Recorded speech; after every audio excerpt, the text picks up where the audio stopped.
Hey guys, FaZe here, and welcome to another installment of our Whispers of the Old Gods review thing series that we have going on here. Now, format's gonna be the same as last time. We look at a card, make some notable observations, and then assess if the card is going to be viable in Wild, Standard, or in the Arena.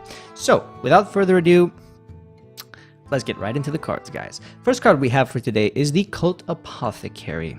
Now, the obvious comparison to this is something like a heal bot. It has like the same mana cost. It heals as well. It has a weak body, kind of like heal bot. But the way the aggro matchups work in Hearthstone is that first of all you need to stem the bleeding, i.e., stabilize. For example, like play an AOE, play a big taunt, clear the board, and then restore a little bit of health in order to get out of their burst range. And so Healbot fills that role nicely, because once you've stabilized, you can just heal.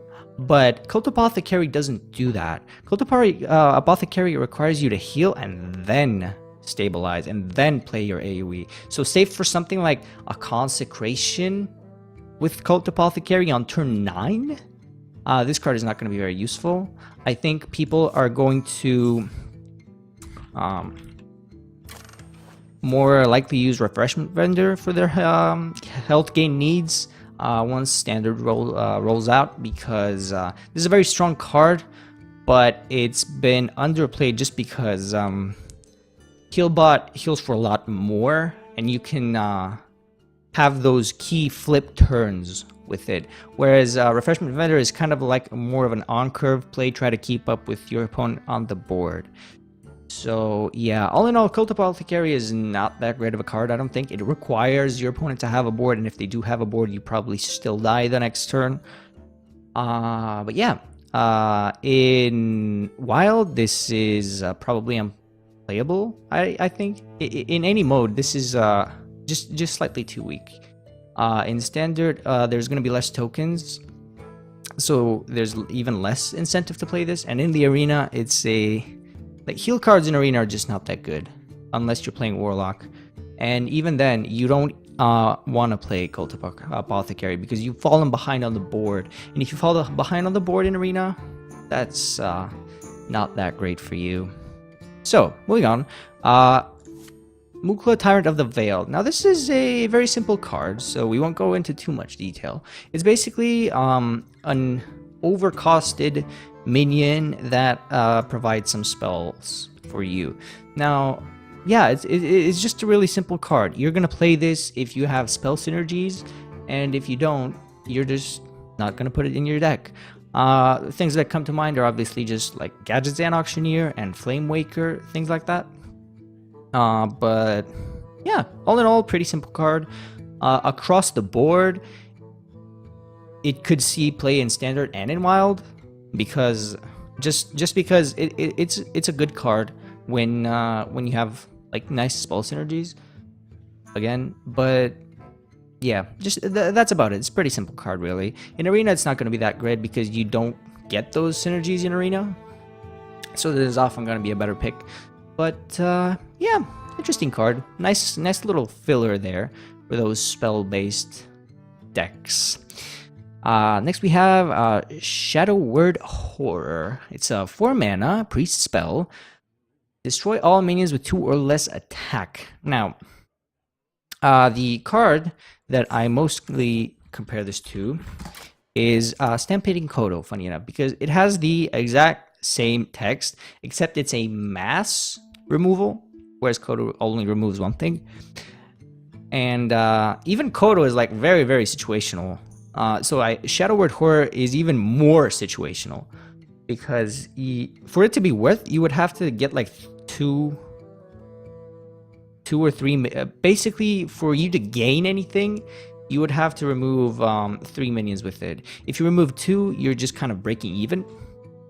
And it's not really what you want to do with like a spell. So with a spell like this specifically. So just because it's a very polarizing card, I don't think it's going to see that much play. Like the situation in which this is good is very, very specific. In Wild, it could see a little bit of play just because it's so token based. In Standard, things are going to be more chunky, I guess I would call it. And this is going to be a pretty bad card, I believe, so I don't expect to see this in Standard. And in the arena, with this card, you're basically trying to target a very specific deck. So, and in the arena, basically, that deck does not exist. So in the arena, it's a pretty bad card. Don't pick this in arena, guys. Next card that we have is Mark of Yash Raj. It's a druid mana it's a druid spell for 2 mana. Give a minion +2/+2 if it's a beast, draw a card. It's a very good card. Let's just start off by saying that. It's kind of like the obvious comparison to this is Mark of the Wild. It's basically the same thing, except you lose taunt for a potential card draw. If you play a beast deck, obviously you're very likely to get the card draw. So this is kind of like a mini. You can also compare it to something like Blessing of Kings. That kind of cycles itself. It's good. The card is good.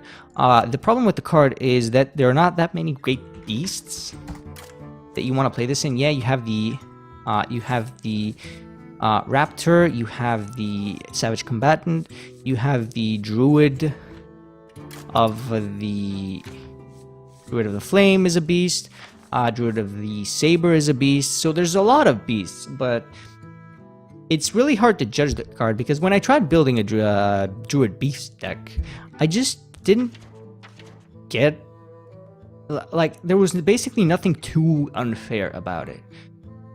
So I think the card is very, very good because it allows you to keep going. But the problem with this is it doesn't have enough support cards, i.e. beasts. So unless we see some like very good beasts coming up in the expansion, I don't think this will see way too much play. Definitely not in Wild, because in Wild it's very, like, Wild is just so busted at this point. So a card like this is not going to be that good, I don't think. Never mind, scratch that. If the card is good enough, it's going to be good in every format, I believe. But I kind of want to reserve judgment on Druid cards specifically because we still don't know what the changes to the class will be. So it's kind of hard to judge. In Arena, this card is going to be like one of those just look at your deck and evaluate your deck kind of choices. But yeah, all in all, it's an okay card in Arena. And in Wild and Standard, I want to reserve judgment on this. It's a strong card, don't get me wrong, but I just don't. I want to see what changes Blizzard makes to Druid before we evaluate this properly. So moving on, we have the Scaled Nightmare. It's 6 mana, 6/6 dragon. Did I say 6/6? It's a 6 mana 2/8 dragon. What am I talking about? At the end of your turn, double this minion's attack. Now this is a very it's a very interesting card, right? And I've seen like a lot of opinions on well, media basically, that oh my god, you can stealth this, and you can Crazed Alchemist, you can Cold Blood after you stealth it. It's insane, like so much, but it's not gonna be used like that. I think the card is very good, but that's that people are looking at it the wrong way, because currently there are not a lot of 6 mana dragons. Like, you only have Koldara Drake and Draconic Crusher. Volcanic Drake is not really does not really benefit from being a dragon, because you don't want to play this on curve. So it's not a 6 mana. It's not a 6 mana dragon at all. So Scaled Nightmare fills that slot quite well. Also, what it does is it improves your dragon synergy consistency, because you have to like hold a dragon in your hand. So there's that. It allows you to hold it until something like Blackwing Corruptor. In fact, here it is. Blackwing Corruptor is active, so you can play Blackwing Corruptor and curve it into this, which is a very strong tempo play, because you just removed something potentially threatening, and then you played a 2/8 that can is very hard to deal with. The 8 health on this is very hard to deal with without hard removal. So And once it sticks as a priest specifically, you can use your hero power to heal it up and gain like a lot of value that way.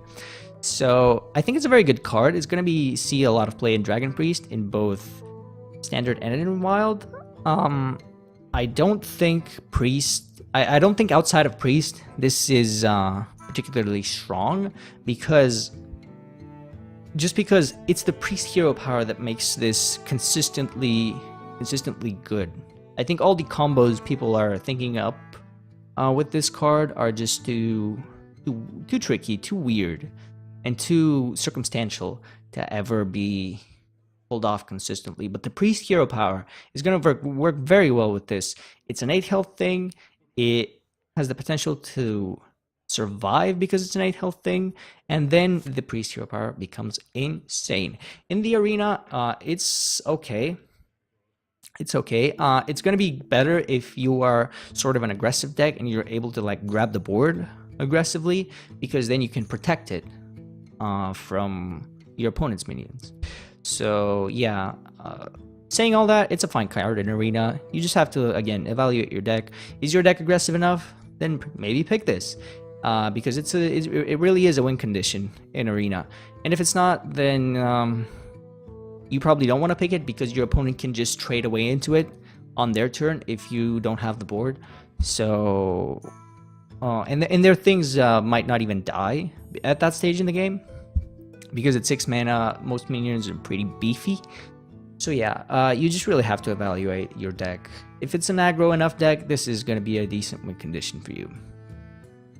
Moving on, we have Steward of Darkshire. Now, I believe this card is completely broken.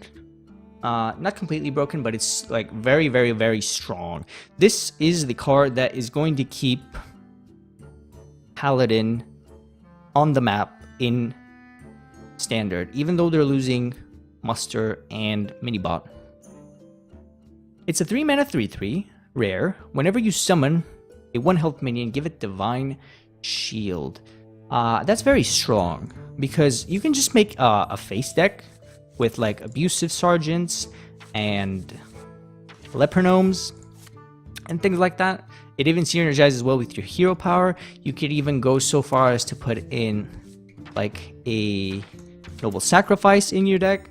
It's a very good card because it works on summon. I think this is very strong.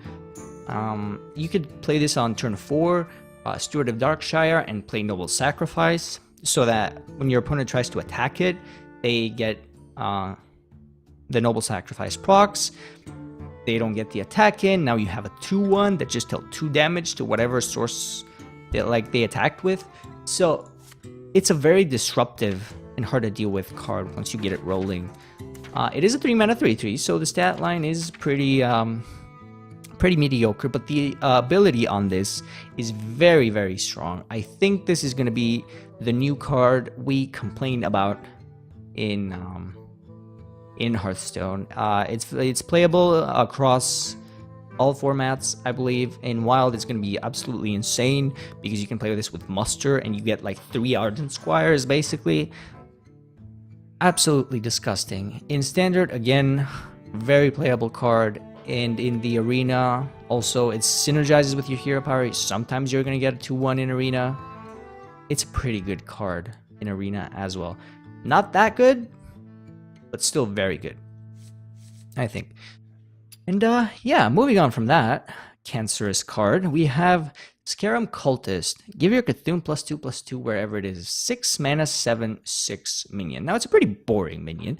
You can compare it to something like a Boulder Fist Ogre that just has the stats flipped. Now the stats flip is actually pretty big, because this guy is the big game hunter now. The battle cry is obviously, like, you're obviously playing a Cthulhu deck if you're playing this, so we'll just evaluate it based on that. I think it's very good. It's going to be quite good in Cthulhu Warrior. Or actually, I shouldn't say that. It would have been very good in Cthulhu Warrior if it was a 6 attack minion. Because if it was even a 6/6, this card would be it would be much better, I think, even as a 6/6. Because a 6 and a 6/6 is decent. You have Challenger, so yeah. And if you play this in your Cthulhu Warrior, it curves very nicely into the Ancient Shield Bearer on 7 mana that gains you 10 life. Because Ancient Shield Bearer is kind of hard to make work in Cthulhu Warrior, I believe. It's going to be kind of hard because you don't really want to play the 2 mana cards in Warrior, the Beckoner of Evil, because it clashes with your War Axe turn. And if you don't play that, then you have to play the 4-drop Cthulhu's Chosen, but then that's not really enough to get your Ancient Shield Bearer active. So it's kind of like a curve issue, and this fills out that issue perfectly. I think this card is just the big crutch on this is that it's a 7 attack minion. I think it should have been a 6 attack minion. I don't think it would have been too strong. You can make it a 6/6 to justify the Cthulhu buff portion.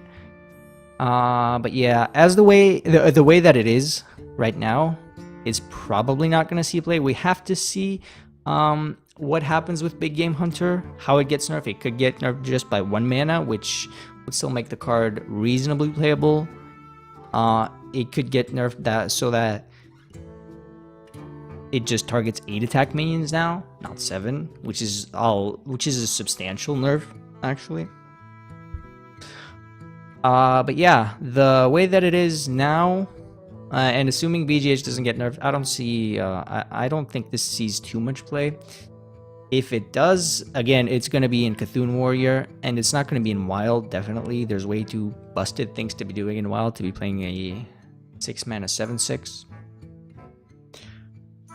Yeah, and in the arena, this is not going to be a card because Cthulhu cards are not going to be in the arena. So moving on from that, we have Cabalist Home, a 5 mana epic mage spell. Add 3 random mage spells to your hand. Now the closest thing we have to that is Nourish, actually. Nourish is a bit more flexible though, because you can choose to gain mana crystals if, like, God forbid. But that flexibility is pretty huge. And you also draw from your deck, so that's generally better in most situations. The situation in which Cabalist Home would be better if the game goes to fatigue. So if there's like a lot of value-oriented mage, if there's a value-oriented mage archetype in Standard that survives the rotation, this will be a very good addition to that. Also, the metagame has to be right for this to see play, because it's a very slow card. You do get spells, and spells do have initiative, but it's still a 5 mana card that it's very clunky to play, basically, versus a super aggressive deck. So the metagame has to be right, and Value Mage has to survive the rotation, because Value Mage, actually, any type of Value Mage, if you look at the mages are losing Duplicate, mages that are losing Echo of Medivh, and those two cards are basically what make Value Mage work. We're also losing stuff like Deathlord, stuff like Sludge Belcher. So a lot of survivability tools are rotating out of the game. So I don't think that there's going to be a very value-oriented mage archetype just yet. Maybe 1 or 2 expansions down the line. We'll have to see. But yeah, it's pretty bad against aggro. It's very good in like a control matchup that just goes to fatigue. So all that being said, it's probably not going to be seeing too much play, I don't think. The card is strong. It's just that there's not a place for it, basically, because in Standard you would much rather play in Wild, pardon me, you would much rather play your Belchers and your Deathlords than and duplicate them and survive, as well as just outvaluing your opponent, whereas this doesn't let you do that. So I don't think it sees play in Wild. In Standard, we're losing a lot of the things that make Value Mage viable, I believe. So basically, in Standard, if the metagame is right, you will see this played. But I'm not too hopeful. The card is very good though. And in the arena, this card is just awesome. This card is insane in arena because if you look at the mage spells,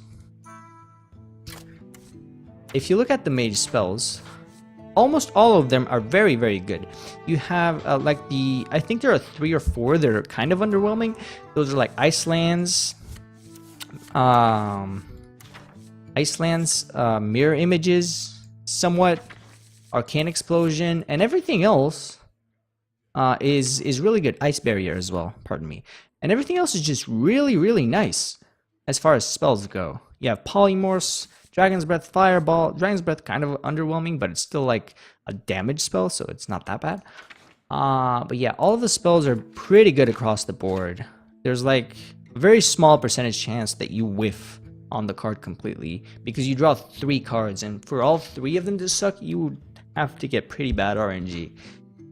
So in arena, the card is very, very good. It draws you spells, which are very good in arena because they're not offered as much. So in arena, almost always pick this, guys. Moving on, we have Yash Raj, Rage Unbound, the old god. Oh dear. 10 mana, 10/10. At the end of your turn, put a minion from your deck into the battlefield. So this is a pretty bad card. Let's start off by saying that. It is pretty bad because the closest thing I think that we have to it is, oh, I actually don't have it. Is Varian Rin. Because it's kind of the same thing. Varian kind of draws minions and puts them onto the battlefield as well. It has it's a 7/7, but the difference between a 7/7 and a 10/10 is not that huge, honestly. It's substantial, but it's not even that big a deal. So the fact that Yash Raj is 10/10, is a 10/10, is not really relevant. It also there is something to note about the Yash Raj that is better than Varian because Yash Raj only draws 1 card, and if that card is like a big dude, then if you're building a deck around it, it's obviously a big dude. Then your opponent has to deal with 2 things, so it's kind of like the Aviana effect, I believe. Kind of like the Aviana effect, whereas or the Kel'Thuzad effect, if you will. Hello. Excuse me for a second there. Or the Kel'Thuzad, because you can't basically leave both things up. There's like multiple, it generates multiple threats on the board, is what it's good. And if you play Yash Raj, you're not as vulnerable to things like Brawl and stuff like that, but it doesn't draw as much at the same time. So it's kind of like around the power level of Varian Rin, slightly weaker most of the time, but it's a neutral card, so it's completely fine for it to be weaker. Still a pretty bad card though, because if you made it to turn 10, chances are and can play this without dying. Chances are you're facing a control deck. You don't really want to draw too much versus a control deck if you're a control deck yourself, and you probably are if you're playing Yash Raj. So it's kind of like, it's a very awkward card. It's not a very good card. I don't think this will see play anywhere, honestly. Just like Variant doesn't see play anywhere. And in the arena, it's an okay card. It's like card draw. It's a big thing. Sometimes you can play this in arena and be okay with it. As in like not die. But yeah, in arena it's a fine card. Anywhere else though, it's not that impressive. Next card we have is the Ancient Harbinger. And this is a very cool card, I think. And it's very, very good, I believe. Let me just start off by saying that. It's a very good card because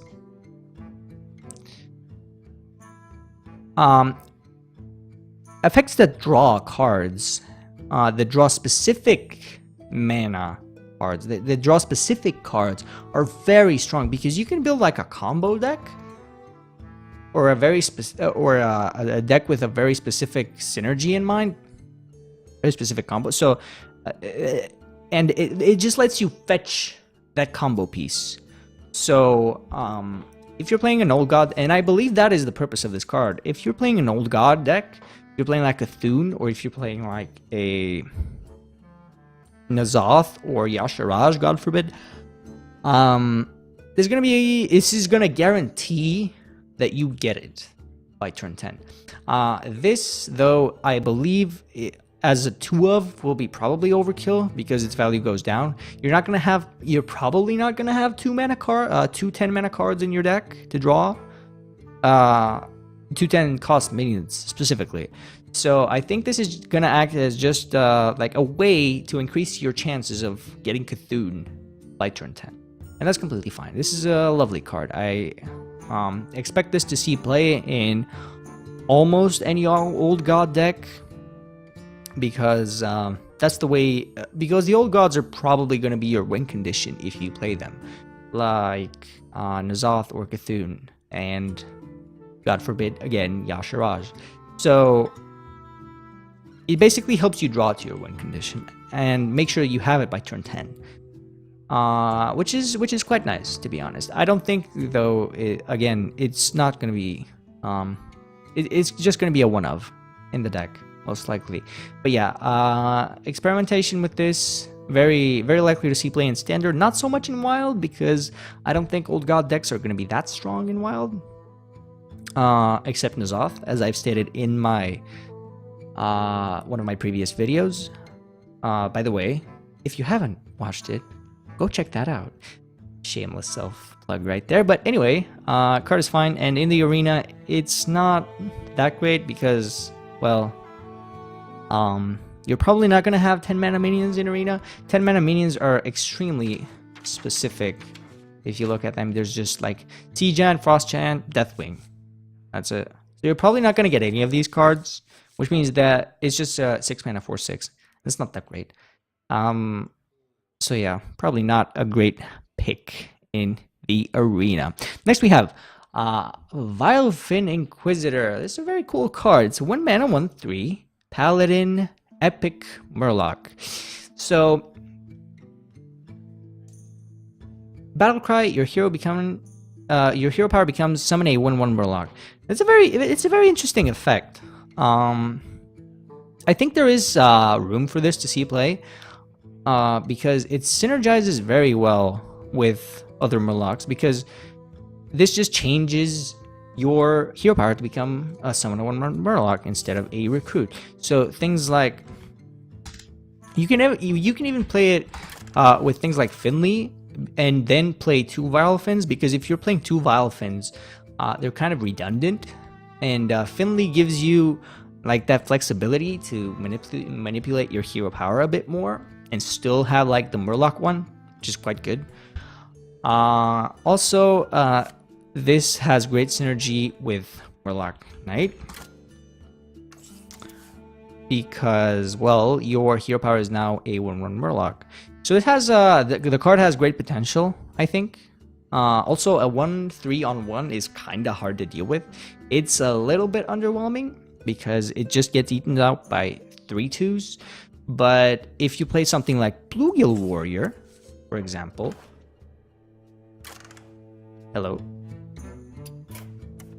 if you play something like Bluegill Warrior, for example, then Bluegill can eat up the 3/2 that they played. So it's I think it's a good card. The health on it makes sure that it's not super easily removed. But I like this card. It has great potential. Not in Wild, though, I don't think. Because Wild is, again, going to be at a very high power level. In Standard, though, I think this, even with just Morlock Night, this has the potential to see play. Even just with those 2 cards. In like a Inspire Paladin, for instance, like with Mukla's Champion, that you try to flood the board with Murlocs and stuff like that. So I think it's gonna be okay. I think it's gonna be a reasonable card. It just has to find the right spot, I believe, and we're really close to this being like, it's good, guys. It's pretty good. It's pretty good. It has a place, is all I'm trying to say. And in the arena, it's probably not very good because it's just a 1 mana 1/3. It doesn't do enough. Again, it gets eaten by 3/2s, and you can't prevent that as often in the arena. Also, the Morlock synergy is not that great. Maybe if you draft a lot of Morlock Nights, but I don't think even then it's...